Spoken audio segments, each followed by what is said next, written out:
parler d'un thème ce matin, sortir des prisons invisibles.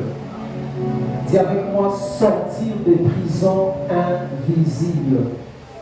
Celui qui vit dans la prison, sa vie est limitée, sa vie est dominée et sa vie est contrôlée. La première influence de la prison, je vais citer, la prison te place sous une surveillance continue.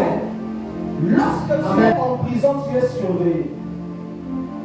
Et la surveillance du prison n'est pas une surveillance de protection, mais la surveillance du prison est une surveillance de contrôle. Et lorsque tu es dans la prison, tu verras même quand tu fournis des efforts, rien ne marche. Parce que tu vis à la limite de ta liberté.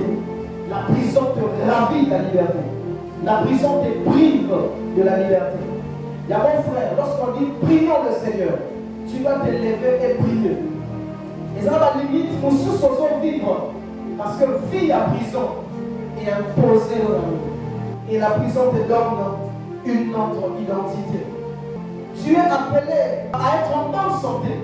Mais pourquoi la maladie persiste dans ta vie? Parce que la prison te donne l'identité d'un maladif. Si tu veux sortir de prison invisible, il faut prier et refuser la prison. Alléluia. Je vais dire quelque chose de très important. C'est vrai que Jésus nous a rachetés. C'est vrai que Jésus nous a sauvés. C'est vrai que Jésus a pris notre place. C'est vrai que Jésus a versé son sang pour que nous ne soyons pas condamnés.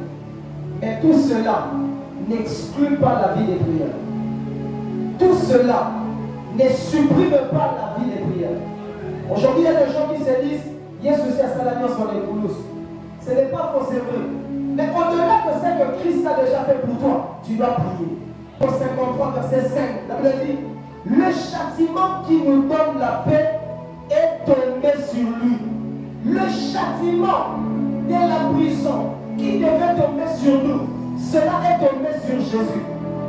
Alléluia. La loi qui devait nous condamner, qui devait tomber sur nous, Jésus a payé le prix pour que l'écho ait la vie sautée, l'écho ait pas naïe, pour que son état la vie sautée, mais il y a même ma soeur, pour que malade ait la vie sautée, mais il y a même malade la vie sautée. Jésus a payé le prix de ta libération. Jésus a payé l'amende pour que tu sortes de prison sorcellerie. Jésus a été emprisonné. Il a dit, la télévision est un peuple. Il y avait un brigand, un délinquant. Il s'appelait Barabbas. Je pense que nous connaissons l'histoire. Amen. Il a dit, tout un peuple entre Jésus et Barabbas. La foule criait, libérez-nous Barabbas et tuez Jésus. Amen. Plusieurs personnes peuvent penser que c'était de l'injustice. Jésus n'avait rien fait pour mourir. Il ne méritait pas, il n'était pas coupable. Oui, c'est vrai. Mais on ne pouvait pas libérer Jésus et tuer Barabbas. Parce que Jésus, aux côtés de Barabbas, il était venu pour payer le prix de la liberté de Barabbas. Ces choses, prie et refuse la prison. Ce matin, quelqu'un va dire à Dieu, je refuse la prison de la pauvreté. Tant que tout le monde va comprendre, la prison nyonso, on va vous condamner. Deux dimensions d'avocat pour te sortir du prison invisible. Le premier avocat s'appelle Jésus-Christ de Nazareth.